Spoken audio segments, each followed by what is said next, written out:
السلام عليكم ورحمة الله تعالى وبركاته. بسملا محمدلا مسليا مسلما نحمده ونستعينه ونستغفره ونؤمن به ونتوكل عليه. نعوذ بالله من شرور أنفسنا ومن سيئات أعمالنا. من يهده الله فلا مضل له ومن يضلله فلا هادي له. نشهد أن لا إله إلا الله نشهد أن محمدا عبده ورسوله أرسله بالحق بشيرا ونذيرا وداعيا إلى الله بإذنه سراجا منيرا.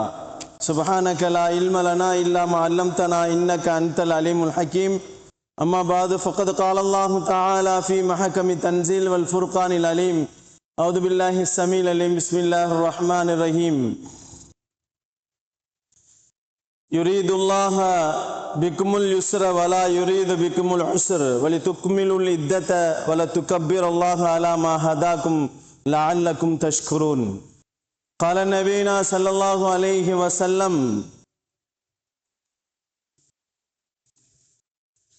من صام رمضان إيمانا واحتسابا غفر له ما تقدم من ذنبه. صدق الله مولانا العليم. صدق رسوله النبي الكريم ونحن على ذلك من الشاهدين والشاكرين والحمد لله رب العالمين. புகழ் அனைத்தும் இரட்சகன் அல்லாஹ்விற்கே உரித்தாகட்டும்.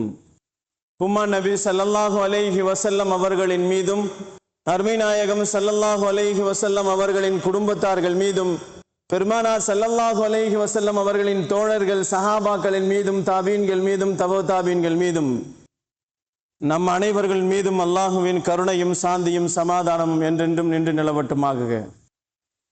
கண்ணியத்திற்குரியவர்களே, அல்லாஹுவின் நல்லடியார்களே, ஷாபான் மாதத்தினுடைய கடைசி வாரத்திலே வெள்ளிக்கிழமையில் நாம் வீற்றிருக்கிறோம்.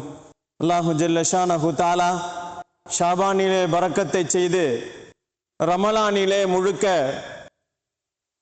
நோன்புகளை பெற்றுக்கொள்வதற்கும் அமல் செய்வதற்கு ஆரோக்கியத்தையும் அல்லாஹு ஜல்ல ஷானஹு தஆலா நம் அனைவர்களுக்கும் அருள் பாலிப்பாடாக. அல்லாஹு ஜல்ல ஷானஹு தஆலா அவனுடைய அருட்கொடையால் பல பருவங்கள் இருக்கிறது. பருவ காலங்களை அல்லாஹு ஜல்ல ஷானஹு தஆலா நமக்கு தந்திருக்கிறான். அதிலே நம்மை எதிர்நோக்கி வரக்கூடிய பருவ காலங்களிலே அல்லாஹுவின் அருட்கொடைகள் பூமிக்கு இறங்கக்கூடிய அந்த நல்ல நாட்கள் நம்மை நோக்கி வந்து கொண்டிருக்கிறது. அந்த பருவ காலங்களை புனிதமான காலங்களாக புனிதப்படுத்தக்கூடியவர்களாக அல்லாஹ் நம் அனைவர்களையும் ஆக்கி அருள வேண்டும். எல்லா சமுதாயத்தை விடவும் நம் சமுதாயத்தை அல்லாஹ் மிகப்பெரிய ரஹ்மத்தை கொண்டும் பரக்கத்தை கொண்டும் மக்ஃபிரத்துகளை கொண்டும் அல்லாஹு ஜல்ல ஷானஹு தஆலா வரக்கூடிய இந்த ரமலான் மாதத்தை வரவேற்பதற்காக வேண்டி இந்த வாரத்திலே நாம் எதிர்நோக்கி கொண்டிருக்கிறோம். கண்ணியமானவர்களே, அல்லாஹுவின் நல்லடியார்களே, நபிகள் நாயகம் ஸல்லல்லாஹு அலைஹி வஸல்லம் ரமலான் வருவதற்கு முன்னால் ஷாபானுடைய கடைசி வாரங்களிலே பெருமானார் ஸல்லல்லாஹு அலைஹி வஸல்லம் ரமலானை பற்றி ஆர்வம் ஊட்டுவார்கள். ரமலானிலே எப்படியெல்லாம் நாம் கழிக்க வேண்டும் என்பதை பற்றி பெருமானார் ஸல்லல்லாஹு அலைஹி வஸல்லம் நமக்கு வழிகாட்டுவார்கள். பகல் காலங்களிலே ரமலானில் நோன்பிருக்க வேண்டும். இரவு காலங்களிலே நாம் நின்று வணங்க வேண்டும். சாயிமாகவும் காயிமாகவும் இருக்க வேண்டும் என்பதை நபிகள் நாயகம் ஸல்லல்லாஹு அலைஹி வஸல்லம் ரமலானினுடைய சிறப்புகளை பற்றி ஷாபானுடைய கடைசியிலே பெருமானார் ஸல்லல்லாஹு அலைஹி வஸல்லம் நமக்கு சொல்லுவார்கள். அநேகமாக நாம் எல்லாம் அல்லாஹ்வினுடைய கிருபையிலே 60 வருடங்கள் அல்லது 70 வருடங்கள் வாழக்கூடியவர்கள் என்பதாக முடிவு செய்யப்பட்டிருக்கிறது. கடந்த வாரங்களெல்லாம் பார்த்தால் நிறைய பேர்கள் 35 வயதில் கூட இறந்து போயிருக்கிறார்கள். சிறிய வயதிலேயே மரணம் வரக்கூடிய ஒரு சூழல் இன்றைய காலகட்டத்திலே உணவு ரீதியாகவும் உடல் ரீதியாகவும் பாதிக்கப்பட்டவர்கள் இன்றைய சமூகத்தில் நிறைய பேர்களின் மரணமானதை நாம் பார்த்து கொண்டிருக்கிறோம். எந்த சமுதாயத்திற்கும் அல்லாஹு ஜல்ல ஷானஹு தஆலா இது போன்ற 60 வருடங்கள் 70 வருடங்கள் என்று அல்லாஹு ஜல்ல ஷானஹு தஆலா ஆயுள் காலங்களை கொடுக்கவில்லை. ஆனால் இந்த சமுதாயத்திற்கு 60 வருடங்கள் மீறி போனால் 70 வருடங்கள் அதற்கு மேலே போனால் அது போனஸாக கெடுக்கப்படக்கூடிய ஒரு ஆயுளை அல்லாஹ் நமக்கு கொடுத்திருக்கிறான். வரக்கூடிய ரமலான் 700 வருடங்கள் வணங்கிய நன்மைகள் கொடுக்கப்படுகிறது, 1000 வருடங்கள் நன்மைகள் கொடுக்கப்படுகிறது என்பதை அல்லாஹ் இந்த சமுதாயத்திற்கு ஏன் கொடுத்தான் என்று சொன்னால், முந்தைய சமுதாயங்கள் எல்லாம் 1000 வருடங்கள் 900 வருடங்கள் என்றெல்லாம் வாழ்ந்து சென்று விட்டார்கள். ஆனால் நீண்ட காலங்கள் வாழ்ந்தார்கள், நிறைய அமல்களை செய்தார்கள். ஆனால் இந்த சமுதாயம் 60 ஆண்டுகள் வாழக்கூடிய இந்த சமுதாயத்திற்கு நீண்ட அமல்கள் கொடுக்கப்பட வேண்டும் என்பதற்காக வேண்டிய அல்லாஹு ஜல்ல ஷானஹு தஆலா இந்த ரமலானை நமக்கு கொடுத்திருப்பது, அந்த ரமலானிலே நமக்கு நன்மைகளை தேர்வு செய்வதற்காக வேண்டியும் அல்லாஹு ஜல்ல ஷானஹு தஆலா புனித ரமலானை நமக்கு கொடுத்திருக்கிறான். கற்பனையிலே கூட நினைக்க முடியாத நன்மைகள் ரமலானில் அள்ளி கொடுக்கப்படுகிறது. கற்பனையில் கூட நினைக்க முடியாது. ரமலான் இருக்கிறது அல்லவா, ஃபரல் தொழுதால் 70 மடங்கு நன்மைகள் அதிகமாக்கப்படுகிறது.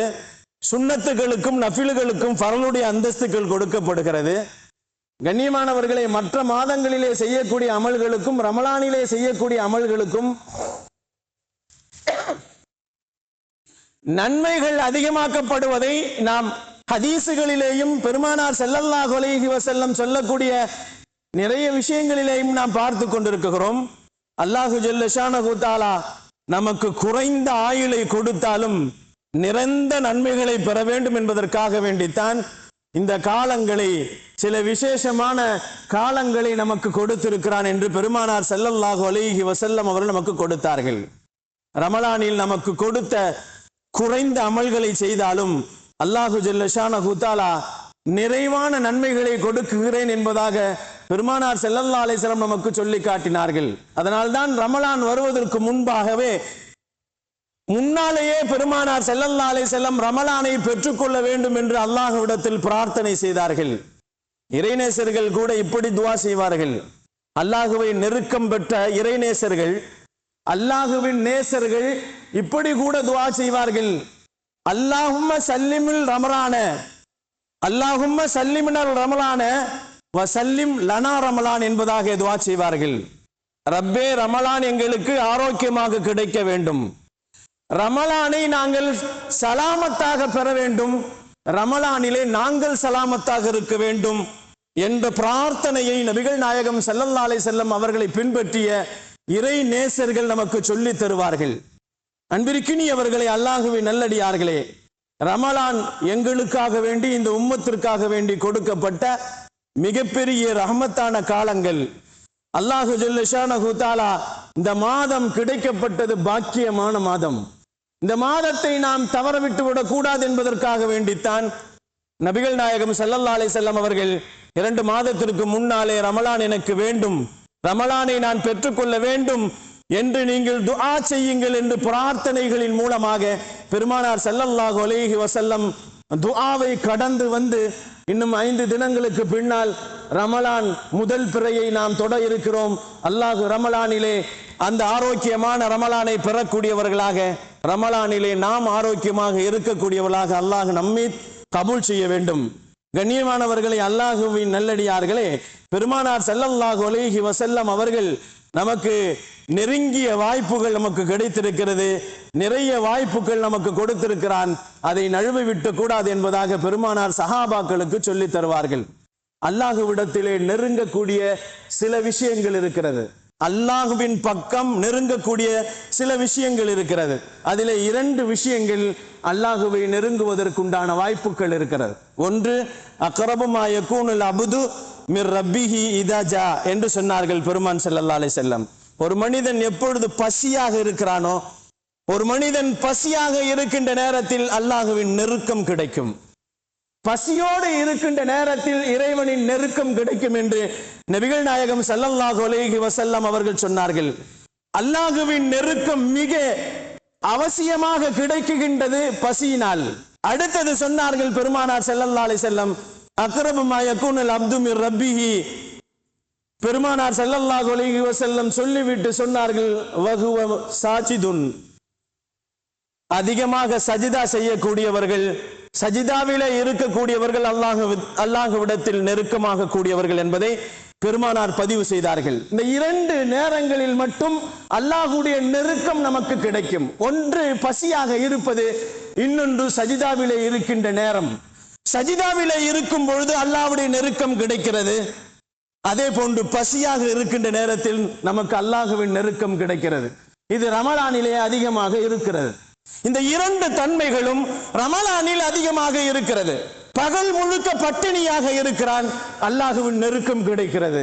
இரவு முழுக்க சஜிதாவிலே கிடக்கிறான், அதனால் அல்லாஹ்வின் நெருக்கங்கள் இருக்கிறது என்பதை நபிகள் நாயகம் ஸல்லல்லாஹு அலைஹி வஸல்லம் இந்த ரமலான் இந்த 2 விஷயங்களின் மூலமாக அல்லாஹ்வின் நெருக்கத்தை உங்களுக்கு தேடி தருகிறது என்று பெருமானார் ஸல்லல்லாஹு அலைஹி வஸல்லம் இந்த ரமலானின் வாய்ப்புகளை தவறவிட்டு விடாதீர்கள் என்று சொன்னார்கள். அதிகமாக கிடைக்கின்ற இந்த வாய்ப்பை ரமலானிலே தொடர்படியாக பகல் காலங்களிலே நோன்பு வைத்து அல்லாஹுவின் நெருக்கத்தை பெற்று இரவு காலங்களிலே சஜிதாக்களை செய்து அல்லாஹுவின் நெருக்கத்தை பெறுவோம் என்று பெருமானார் ஸல்லல்லாஹு அலைஹி வஸல்லம் நமக்கு சொன்னார்கள். இந்த பொன்னான பொழுதுகளை வீணாக பொழுதாக்கி விடாதீர்கள், வீணாக பொழுதுபோக்குகளாக ஆக்கிவிட வேண்டாம். ரமலான் நம்மிடத்தில் வரும் பொழுது பொழுதுபோக்காக ஆக்கிவிட வேண்டாம். அல்லாஹ்வின் நெருக்கத்தை பெறுகின்ற ஒரு பொழுதுபோக்காக, ஒரு பொன்னான நேரமாக பொழுதை நாம் அதை போக்க வேண்டும் என்பதை பெருமானார் ஸல்லல்லாஹு அலைஹி வஸல்லம் சொல்லிவிட்டு அதற்குண்டான தயாரிப்புகளை ஆயத்தமாக வேண்டும் என்று சொன்னார்கள். ரமலானுக்காக வேண்டி பெருமானார் ஸல்லல்லாஹு அலைஹி வஸல்லம் மன ரீதியாக நாம் ஆயத்தமாக வேண்டும், உடல் ரீதியாக நாம் ஆயத்தமாக வேண்டும். வேலை பளுவுகளை ஒதுக்கி வைத்து ரமலானுக்காக வேண்டிய வேலை பளுவை எல்லாம் முன்னாலேயே நாம் ஒதுக்கி வைத்து விட்டு 1 மாத காலங்கள் ரமலானுக்காக வேண்டி நீங்கள் தயாரிப்பு செய்யுங்கள் என்பதாக சொல்லப்படுகிறது. வீட்டிலே திருமணம் என்று சொன்னால் பல மாதங்களுக்கு முன்னால் தயாரிப்பு செய்கிறோம் அல்லவா? பத்திரிகை அடிப்பது, ஊர் ஊராக போய் பத்திரிகை கொடுப்பது, எல்லா சொந்தங்களையும் வரவழைப்பது, அவர்களுக்காக வேண்டி அழைப்புகளை கொடுப்பது, தேடி தேடி கொண்டு போய் பத்திரிகை கொடுத்து அழைக்கு கொடுக்கிறோம் அல்லவா? முன்னாலேயே முன்னேற்பாடுகள் செய்கிறோம் அல்லவா? வருகின்ற 2 மாதங்களுக்கு பின்னால் திருமணம் நடக்க போகிறது என்று சொன்னால் நாம் அந்த கடைசி நாட்கள் வரையிலேயும் அவர்களுக்காக வேண்டி தயாரிப்புகள் செய்கிறோம் அல்லவா? அது போன்றுதான் ரமலான் நம்மை நோக்கி வந்து கொண்டிருக்கிறது. அந்த ரமலானுக்கு உண்டான தயாரிப்புகள் உடல் ரீதியாக சரிபடுத்துங்கள், உள்ள ரீதியாக சரிபடுத்துங்கள். அதே போன்று உங்களுடைய சுமைகள், வேலை சுமைகளை எல்லாம் நீங்கள் ஒதுக்கி வைத்துக் கொள்ளுங்கள், வேலை பளுவுகளை குறைத்துக் கொள்ளுங்கள் என்று பெருமானார் இந்த மாதத்தில் எப்படியெல்லாம் ரமலானிலே நோன்பு வைப்பதற்கு, சஜிதாக்கள் அதிகமாக செய்வதற்கு, குர்ஆனை ஓதுவதற்கு எப்படியெல்லாம் நமக்கு நேரங்கள் ஒதுக்க முடியுமோ அவைகளை இந்த வாரங்களில் இருந்தே நீங்கள் தயாரிப்பு செய்து கொள்ளுங்கள் என்று பெருமானார் ஸல்லல்லாஹு அலைஹி வஸல்லம் அவர்கள் நமக்கு சொல்லுவார்கள். பெருமானார் ஸல்லல்லாஹு அலைஹி வஸல்லம் அவர்கள் சொன்னார்கள், நோன்பு என்பது நமக்கு அல்லாஹு ஜல்ல ஷானஹு தஆலா நமக்கு நோன்பை பற்றி சொல்லுகின்ற நேரத்திலும், நபிகள் நாயகம் ஸல்லல்லாஹு அலைஹி வஸல்லம் நோன்பை பற்றி சொல்லுகின்ற நேரத்திலும் புதிதாக நமக்கு நோன்பு கடமையாக்கப்படவில்லை.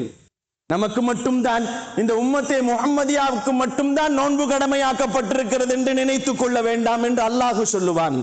அல்லாஹ் குர்ஆனிலே சொல்லுவான், உங்களுக்கு புதிதாக நோன்பு கடமையாக்கப்படவில்லை. கமா குதிப அலல் லதீன மின் கப்லிக்கும், முன்னால் உண்டான சமுதாயத்திற்கு நாம் நோன்பை கடமையாக்கினோம், உங்களுக்குத்தான் நோன்பை கடமையாக்கி இருக்கிறோம் என்று நினைக்க வேண்டாம். கமா குதிப அலல் லதீன மின் கப்லிக்கும் லஅல்லக்கும் தத்தகூன், உங்களுக்கு முன்னால் உண்டான சமுதாயத்திற்கு நாம் நோன்புகளை கடமையாக்கி இருக்கிறோம், அந்த நோன்புகளை அதுபோன்று உங்களுக்கும் நாம் கடமையாக்கி இருக்கிறோம், நீங்கள் உங்களுக்கு மட்டும்தான் என்று நினைத்துக் கொள்ள வேண்டாம் என்று நோன்பெல்லாம் அல்லாஹ்வுடைய காலத்திலே அல்லாஹு தஆலா நமக்கு கொடுத்திருக்கின்ற மிகப்பெரிய நேமத்துக்களில் ஒன்றாக கருதப்படுகிறது. நோன்பு எல்லா காலங்களில் இருந்தது, எல்லா சமுதாயத்திற்கும் இருந்தது. ஆதம் தொட்டு நபிகள் நாயகம் ஸல்லல்லாஹு அலைஹி வஸல்லம் அவர்கள் காலம் வரை நோன்பு என்பது இருந்தது என்பதாக வரலாறுகள் நமக்கு சொல்லப்படுகிறது.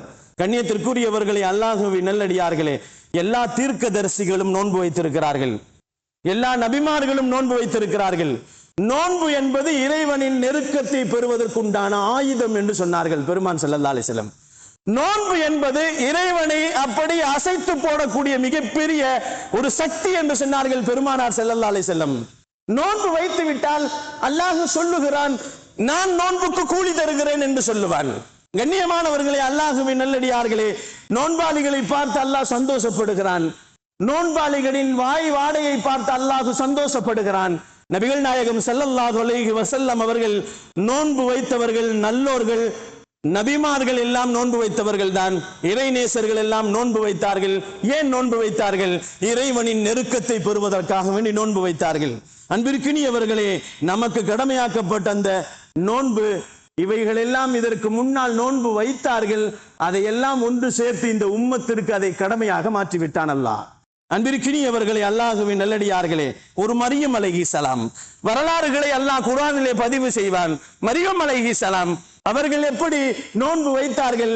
அவர்கள் ஃபலம் முகல்லிமுல் யௌம இன்சியா சொன்னார்கள். அவர்கள், நான் நோன்பு வைத்திருக்கிறேன், இன்றைய தினத்தில் நான் உங்களிடத்தில் பேச மாட்டேன் என்று அல்லாஹ் சொல்ல சொன்னான். மரியம் அலைஹிஸ்ஸலாம் நோன்பு வைத்தார்கள். ஏனென்று சொன்னால், ஒரு இக்கட்டான ஒரு சூழல், ஒரு கடுமையான ஒரு சோதனையின் நேரத்திலே, அந்த நேரத்தில் நோன்பை கொண்டு அல்லாஹுவின் நெருக்கம் பெறலாம் என்று சொன்னார்கள். பெருமானார் ஸல்லல்லாஹு அலைஹி வஸல்லம் அவர்கள் சொன்னார்கள், இக்கட்டான சூழ்நிலையில், பாதகமான சூழ்நிலைகள், அல்லாஹ் நமக்கு மிகப்பெரிய கஷ்டங்களை கொடுக்குகின்ற நேரத்திலே நோன்பின் மூலமாக அல்லாஹுவின் நெருக்கத்தை அடைய முடியும், அல்லாஹுவிடத்திலே பெற வேண்டியவைகளை பெற்றுக்கொள்ள முடியும் என்பதை நபிகள் நாயகம் ஸல்லல்லாஹு அலைஹி வஸல்லம் நமக்கு சொல்லி காட்டுவார்கள். மரியம் அலைஹிஸ்ஸலாம் அவர்கள் அல்லாஹுவிடத்திலே அவர்கள் எந்த ஆணும் தொடப்படவில்லை. அவர்கள் அல்லாஹுவின் மூலமாக கர்ப்பமாக்கப்பட்டார்கள். அல்லாஹ் அவர்களுக்கு அல்லாஹுவினுடைய ரூஹை கொண்டு ஊதினார்கள். அவர்கள் கர்ப்பமானார்கள். ஆனால் ஆண் யாரும் தொடப்படவில்லை மரியம் அலைஹிஸ்ஸலாம் அவர்களை. ஆனால் வயிற்றிலே குழந்தை இருக்கிறது. ஊருக்குள்ளே வயிற்றில் குழந்தையை வைத்துக் கொண்டு எந்த ஆணும் தொடவில்லை. ஒரு தவறான ஒரு வழியின் மூலமாக ஒரு குழந்தையை பெற்றெடுத்து விட்டால் என்று ஊர் பேசும் அல்லவா? அது இக்கட்டான ஒரு சூழ்நிலை அல்லவா? அந்த ஒரு சூழ்நிலையில் கூட மரியம் அலைஹிஸ்ஸலாமை பார்த்து அல்லாஹ் ஜல்ல ஷானஹு தஆலா ஃபலம் முகல்லிமுல் யௌம இன்சியா, நீங்கள் நோன்பு வைத்துக் கொள்ளுங்கள், இன்னைக்கு நான் யார்கிட்ட பேச மாட்டேன், பேசா நோன்பு நான் வைத்திருக்கிறேன் என்று சொல்லுங்கள் என்று அல்லாஹ் சொல்லுவான். நோன்பு அல்லாஹ்வுக்கு பிரியமானது, அல்லாஹுவின் நேசத்தை பெற்று தருவது. இக்கட்டான ஒரு சூழ்நிலையில் கூட நம் ஆபத்துகளில் இருந்து பாதுகாப்பு பெறுவது நோன்பு என்பதை இந்த குர்ஆன் வசனங்கள் நமக்கு சொல்லி காட்டப்படுகிறது. அன்பிற்கினியவர்களே, அல்லாஹுவின் நல்லடியார்களே, இது போன்றுதான் பெருமானார் ஸல்லல்லாஹு அலைஹி வஸல்லம் அவர்கள் சொல்லுவார்கள். அது போன்றுதான் மரியம் அலைஹிஸ்ஸலாம் அவர்கள் நோன்பு வைத்துக் கொண்டார்கள், யாரிடத்திலும் பேசவில்லை, குழந்தையை பெற்றெடுத்தார்கள். குழந்தையை பெற்றெடுத்ததற்கு பின்னால் அந்த குழந்தையை காட்டினார்கள். என்ன இப்படிப்பட்ட இழுக்கான வேலையை நீ செய்து விட்டாய்? ஹாரூன் அலைஹிஸ்ஸலாமுடைய வம்சத்தில் வந்தவர் மூசா அலைஹிஸ்ஸலாம் அவருடைய சொந்தக்கார பெண்மணி, நீ இப்படி ஒரு வேலையை செய்து விட்டாயே என்று சொல்லுகின்ற நேரத்தில் தான் மரியம் அலைஹிஸ்ஸலாம் அவர்கள் தன்னுடைய மகனை கை காட்டினார்கள், இஷாரா செய்தார்கள். அப்பொழுதுதான் அல்லாஹ் ஜல்ல ஷானஹு தஆலா மரியம் அலைஹிஸ்ஸலாமுடைய மகன் ஈசா அலைஹிஸ்ஸலாம் அவர்களை பேச வைக்கிறான்.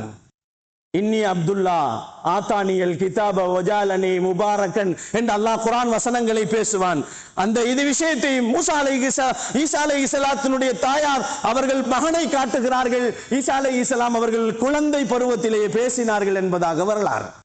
இக்கட்டான ஒரு சூழ்நிலையில் நோன்பு வைத்தால் அல்லாஹுவின் உதவி நம்மை தேடி வரும் என்பது இந்த குர்ஆன் வசனங்களில் நமக்கு கொடுக்கப்பட்ட பாடங்கள். கண்ணியமானவர்களே, அல்லாஹுவின் நல்லடியார்களே, இதே போன்றுதான் மூசா அலைஹிஸ்ஸலாம் அவர்களை எடுத்துக் கொள்ளுங்கள். ஒரு மூசா அலைஹிஸ்ஸலாம் அல்லாஹுவிடத்தில் நான் பேச வேண்டும், அல்லாஹுவிடத்தில் உரையாட வேண்டும், அல்லாஹுவிடத்தில் பேச வேண்டும் என்ற பிடிவாதத்திலே இருந்தார்கள் மூசா அலைஹிஸ்ஸலாம் அவர்கள். அப்படி பேச வேண்டும் என்று இருக்கின்ற நேரத்திலே அல்லாஹ் ஜல்ல ஷானஹு தஆலா சொல்லுவான், நபியே, நீங்கள் என்னிடத்தில் பேச வேண்டும் என்று சொன்னால் 30 நாட்கள் நோன்பு வையுங்கள், மேலும் ஒரு 10 நாட்கள் 40 நாட்கள் நோன்பு வையுங்கள். நோன்பு வைத்து விட்டு நீங்கள் என்னிடத்தில் தூரி சீனா மலைக்கு வாருங்கள், நான் உங்களிடத்தில் பேசுகிறேன் என்று சொல்லுவான். இந்த வசனங்களை எல்லாம் அல்லாஹ் குர்ஆனிலே தெளிவாக சொல்லி காட்டுவான். கண்ணியமானவர்களே, அல்லாஹுவின் நல்லடியார்களே, அல்லாஹு ஜல்ல ஷானஹு தஆலா 40 நோன்புகள் வைத்துவிட்டு தன்னுடைய ரப்பிடத்திலே பேச வேண்டும், தன்னுடைய ரப்பனுடைய நெருக்கத்தை பெற வேண்டும், தௌராத்தை பெற வேண்டும் என்று மூசா அலைஹிஸ்ஸலாம் அவர்களுக்கு அல்லாஹு ஜல்ல ஷானஹு தஆலா நோன்பின் மூலமாக என்னிடத்தில் பேச வாருங்கள் என்று சொல்லுகிறான். நீங்கள் என்னிடத்தில் பேச வேண்டும் என்று சொன்னால், நீங்கள் என்னிடத்தில் பேசுவதற்கு வருவது என்று சொன்னால், நோன்பை நீங்கள் வைத்தால் தான் என்னிடத்தில் பேசுவதற்கு பக்குவம் முடியும் என்பதை பெருமானார் ஸல்லல்லாஹு அலைஹி வஸல்லம் அவர்கள் மூசா அலைஹிஸ்ஸலாம் சொன்ன விஷயத்தை நமக்கு சொல்லி காட்டுவார்கள். 40 நோன்புகளை வைத்துவிட்டு ரப்பிடத்திலே பேசினார்கள், அவர்களிடத்திலே உறவாடினார்கள், தௌராத் வேதத்தை வாங்கி வந்தார்கள், பல பல சுகுப்புகளை அவர்கள் வாங்கி வந்தார்கள் என்று சொல்லப்படுகிறது. ஒரு நோன்புக்கு பின்னால் தான் நமக்கு காரியங்கள் சாதிக்க முடியும். ஒரு நோன்புக்கு பின்னால் தான் ஒரு காரியத்தை சாதிக்க முடியும் என்ற ஒரு விஷயத்தை நபிமார்களும் ரசூல்மார்களும் நமக்கு சொல்லி தந்திருக்கிறார்கள் என்பதை நாம் பார்க்கின்ற நேரத்திலே நம்மை இன்னும் 5 நாட்கள் கழிந்து நோன்பு நம்மை நோக்கி வந்து கொண்டிருக்கிறது. அல்லாஹ் அந்த பாக்கியத்தை, அந்த நெருக்கத்தை, அல்லாஹ்வை பெறக்கூடிய நெருக்கங்களையும் நமக்கு அல்லாஹ் மிகப்பெரிய ஒரு ஆயுதமாக நோன்பை வைத்திருக்கிறான்.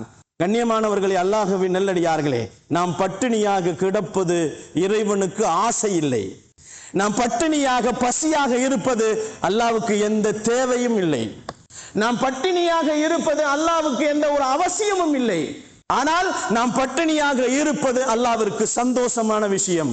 உண்மையான அல்லாஹ்வின் அடியார்கள் என்ற ஒரு விஷயத்தை வெளிப்படுத்துவதற்காக வேண்டித்தான் அல்லாஹ் என்னை பட்டினியாக இருக்க சொன்னான், நான் பட்டினியாக இருக்கிறேன். அல்லாஹ் என்னை சாப்பிட சொன்னான், நான் சாப்பிடுகிறேன். அல்லாஹ் என்னை தாகித்து இருக்க சொன்னான், நான் தாகத்தோடு இருக்கிறேன். அவன் என்னை தண்ணீர் குடி என்று சொல்லுகிறான், நான் குடிக்கிறேன் என்று அல்லாஹ்விற்கு முழுமையாக கட்டுப்படக்கூடிய ஒரு நோன்புதான் ரமலானுடைய நோன்பு என்பதை நமக்கு பாடங்களாக சொல்லப்படுகிறது. கண்ணியமானவர்களே, அல்லாஹ்வின் நல்லடியார்களே, பெருமானார் ஸல்லல்லாஹு அலைஹி வஸல்லம் நமக்கு சொல்லுவார்கள், ஒரு மனிதன் தண்ணீர் குடிப்பது என்பது எப்பொழுது வேண்டுமானாலும் குடிக்கலாம். ஆனால் ரமலான் மாதத்தில் பகல் காலங்களில் தண்ணீர் குடிக்க வேண்டாம் என்று ரப்பு நமக்கு சொல்லுகிறான். குடிக்காமல் இருக்கிறோம். நீங்கள் பகல் காலங்களிலே உடல் உறவு கொள்ள வேண்டாம் என்று நமக்கு தடை விதித்திருக்கிறான். அவைகளையும் நாம் தடுத்திருக்கிறோம். அதே போன்று உணவு உண்ண வேண்டாம் என்று தடை செய்திருக்கிறான். உலகத்திலே இருக்கக்கூடிய எல்லா மனிதர்களும், மூமினானவர்கள் அனைவர்களுமே பகல் காலங்களிலே அல்லாஹ்வின் விஷயத்தை முழுமையாக கட்டுப்படுவதற்குத்தான் இந்த நோன்பு நமக்கு கட்டுப்பாட்டை நமக்கு உலகத்திலே பாடங்களாக கற்பித்துக் கொண்டிருப்பதை பெருமானார் ஸல்லல்லாஹு அலைஹி வஸல்லம் நமக்கு சொல்லுவார்கள்.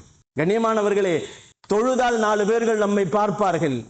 தொழுதால் நான் தொழுகிறேன் என்று தெரியும். ருக்கு செய்கிறேன், சுஜூது செய்கிறேன், நாம் தஸ்பீஹ் ஓதுகிறேன் என்றெல்லாம் தொழுதால் நமக்கெல்லாம் தெரியும். அதே போன்று ஜகாத்தை கொடுக்குகின்ற நேரத்தில் கூட யாருக்கும் தெரியாமல் நாம் கொடுத்தால் கூட நம்மிடத்தில் வாங்குவர் ஒருவர் பார்த்து கொண்டிருக்கிறார் அல்லவா? இவர்களுக்கு இடையிலே ரப்பு பார்த்து கொண்டிருக்கிறான் அல்லவா? தொழுகையிலும் கொடுக்கல் வாங்கலிலும் ஜகாத்துகளிலேயும் அடுத்தவர்களின் பார்வைகள் இருக்க செய்கிறது. ஆனால் ஒரு மனிதன் நோன்பு வைத்தால் யாருடைய பார்வையும் அங்கே படுவதில்லை. நான் நோன்பு வைத்திருக்கிறேன் என்று உங்களிடத்தில் நான் சொன்னால் தான் தெரியும். கணவனுக்கும் மனைவிக்கு கூட கணவன் நோன்பு வைத்திருப்பது மனைவிக்கு சொன்னால் தான் தெரியும். அதே போன்று நபிகள் நாயகம் ஸல்லல்லாஹு அலைஹி வஸல்லம் அவர்கள் நோன்பு என்பது இறைவனுக்கும் அவனுக்கும் மட்டும் தெரியக்கூடிய ஒரு அமல் என்று சொன்னார்கள். நோன்பு என்பது பெருமானார் ஸல்லல்லாஹு அலைஹி வஸல்லம் அவர்கள் சொன்னார்கள், ஹாதா சிர்ரும் பைனல் அப்தி வல் ரப்பி என்று சொன்னார்கள். அல்லாஹ்விற்கும் அடியானுக்கும் இடையிலே ஒரு இருக்கக்கூடிய ரகசியமான ஒரு அமல் என்று சொன்னார்கள். கண்ணியத்திற்குரியவர்களே, அல்லாஹ்வின் நல்லடியார்களே, பெருமானார் ஸல்லல்லாஹு அலைஹி வஸல்லம் அவர்கள் அதைத்தான் சொல்லிவிட்டு இந்த நோன்பு இருக்கிறது அல்லவா, ஆத்மீகமான ஒரு விஷயங்களை கொண்டு வந்து சேர்க்கக்கூடியது. அது மட்டுமல்ல, அஸ்ஸௌமு லீ அன அஜிஸ் பிஹி என்று சொன்னார்கள் பெருமானார் ஸல்லல்லாஹு அலைஹி வஸல்லம். நோன்பு என்பது எல்லா கூலிகளையும் அல்லாஹ் ஜல்ல ஷானஹு தஆலா தன்னுடைய அடியார்களுக்கு கொடுத்து விடுகிறான். ஆனால் நோன்புக்கு மட்டும் தானே கூலியாக இருக்கிறான் என்பதாக சொல்லப்படுகிறது. இதிலே 3 விஷயங்கள் நமக்கு சொல்லி காட்டப்படுகிறது. அல்லாஹ் இந்த ஹதீஸின் மூலமாக சொல்லுவது என்ன என்று முஃபஸ்ஸிரீன்கள் சொல்லுகின்ற நேரத்திலே, நோன்பு எனக்குரியது, நோன்பை நான் அவர்களுக்கு கூலி தருகிறேன் என்று சொல்லுகிறார்கள் அல்லவா? நோன்பு மட்டும் அல்லாஹ்விற்காக வேண்டியது. நோன்பாளிகள் மட்டும்தான் நிச்சயமாக நோன்பை அல்லாஹ் ஜல்ல ஷானஹு தஆலா யாருக்கும் தெரியாமல் வைக்கிறார்கள். அல்லாஹ்வுக்கும் தன்னுடைய அடியானுக்கு மட்டும் தான் தெரியும் என்று ஒரு கருத்து சொல்வார்கள். இன்னொரு கருத்தை சொல்வார்கள், அளவுக்கு மீறிய நன்மைகளை தேடித்தரக்கூடியது நோன்பு மட்டும்தான். நோன்பு மட்டும்தான் அளவுக்கு அதிகமான நன்மைகள். எவ்வளவு நன்மை என்று தெரியாது. கண்ணியத்திற்குரியவர்களே, அல்லாஹ்வின் நல்லடியார்களே, 1 கொடுத்தால் 10 கிடைக்கும் என்று அல்லாஹ் சொல்லுவான். 1 கொடுத்தால் 70 கிடைக்கும் என்றும் அல்லாஹ் சொல்லுவான். 1 கொடுத்தால் 700 கிடைக்கும் என்றும் சொல்லுவான். 1 கொடுத்தால் 7 லட்சங்களும் கிடைக்கும் என்று சொல்லுவான். இவைகளை எல்லாம் தாண்டிதான் நோன்பு என்பது, அதனுடைய நன்மை அல்லாஹ் சொல்லுகிறான், அந்த நன்மையை நானே தருகிறேன் என்று சொல்லுகிறான். கண்ணியமானவர்களே, இன்னொரு விஷயத்தையும் பதிவு செய்வார்கள். சிறப்பிற்குரியவர்களுக்கு அல்லாஹு ஜல்ல ஷானஹு தஆலா ஒரு மனிதன் கொடுக்கிறான் என்று சொல்லுகிறான். அல்லாஹ் சொல்லுகிறான், நோன்புக்கு கூலி நான் கொடுக்குகிறேன். கொடுக்கக்கூடியவன் எவ்வளவு விசாலமானவன், அவன் எவ்வளவு விசாலமாக நன்மைகளை கொடுப்பான் என்பதை மட்டும் சிந்தித்து பார்க்க வேண்டும். நம்மிடத்தில் ஒரு மனிதன் கடன் கேட்டால் கொடுக்க மறுக்கிறோம். சில நேரங்களிலே அதிகமாக கெடுத்தால் கம்மியாக கொடுக்குகிறோம் இல்லையா? அல்லாஹ் இடத்திலே கேட்டால் அளவுக்கு மீதி கொடுக்கக்கூடியவன், அதுவும் ரமலான் மறுமையின் அல்லாஹு ஜல்ல ஷானஹு தஆலா அவருடைய நன்மைகளை தேடி தரக்கூடிய இந்த நோன்புக்கு அல்லாஹ் கூலியை அதிகமாக கொடுக்கிறான். காரணம், வானத்தின் ரப்பு அவன்தான், பூமியின் ரப்பு அவன்தான். யாவருக்கும் அவனுடைய கஜானாக்கள் மிக பெரியதாக இருந்து கொண்டிருக்கிறது. அவனுக்கிடத்திலே யாரும் பேச முடியாது. அவன் நினைத்தபடி நோன்பாளிகளுக்கு கூலி கொடுக்கக்கூடியவனாக இருக்கிறான். ஆன்மீக வரிகளிலே அல்லாஹு ஜல்ல ஷானஹு தஆலா இதற்கு விளக்கம் சொல்லுகின்ற நேரத்திலே சில விஷயங்கள் இப்படி சொல்வார்கள். நோன்பாளிகளுக்கு நானே கூலி என்று சொல்லுகிறான் அல்லாஹ். நோன்பாளிகளுக்கு நானே கூலியாக நிற்கிறேன் என்று சொல்லுகிறான் என்ற அர்த்தங்கள் அதிலே பொதிந்திருக்கிறது என்பதாக சொன்னார்கள். ஹஜ்ஜிற்கை நாம் பார்க்கிறோம். ஹஜ்ஜுக்கு போகக்கூடியவர்கள் செலவுகள் செய்கிறார்கள், கஷ்டப்பட்டு போகிறார்கள், ஹஜ்ஜி செய்து விட்டு வருகிறார்கள். தொழக்கூடியவர்கள் தொழுகிறார்கள், ஜகாத்து கொடுக்கக்கூடியவர்கள் தொழுகிறார்கள். ஆனால் ரமலானில் மட்டும் இந்த இபாதத்திற்கு அல்லாஹு ஜல்ல ஷானஹு தஆலா அளவுக்கு அதிகமான நன்மைகளை வைத்திருக்கிறான் என்பதாக சொன்னார்கள். அன்பிற்கினியவர்களே, அல்லாஹுவின் நல்லடியார்களே, அப்பேற்பட்ட ரமலான் நம்மை நோக்கி வந்து கொண்டிருக்கிறது. அந்த ரமலானின் முழுமையான ரமலானை அல்லாஹு ஜல்ல ஷானஹு தஆலா பெறக்கூடியவர்களாக, இந்த ரமலானை சாலிமாக சலாமத்தாக நாம் ரமலானை அடையக்கூடியவர்களாக, ரமலான் நம்மிடத்தில் சலாமத்தாக வந்து சேரக்கூடியதாக அல்லாஹு ஜல்ல ஷானஹு தஆலா ஆக்கி அருள்வானாக. வாழங்காலங்கள் எல்லாம் காபாவிற்கு சென்று தவாஃபுகளையும் ஹஜ்ஜுகளையும் உமராக்களையும் செய்யக்கூடிய பாக்கியசாலிகளாக, வாழும் காலங்கள் எல்லாம் நபிகள் நாயகம் ஸல்லல்லாஹு அலைஹி வஸல்லம் அவர்களை கனவிலும் நினைவிலும் கண்டுகளிக்கக்கூடிய பாக்கியசாலிகளாக, வாழும் காலங்கள் எல்லாம் களிமாவோடு வாழ்ந்து களிமாவோடு நடந்து களிமாவோடு மடியக்கூடிய நல்ல பாக்கியசாலிகளாக அல்லாஹ் என்னையும் என்னுடைய குடும்பத்தாரையும் உங்களையும் உங்களுடைய குடும்பத்தாரையும் அல்லாஹ் நசீபாக்குவானாக. வாஹிரு தாவானா வனில் ஹம்துலில்லாஹி ரப்பில் ஆலமீன். அஸ்ஸலாமு அலைக்கும் வரஹ்மத்துல்லாஹி தஆலா வபரகாத்துஹு.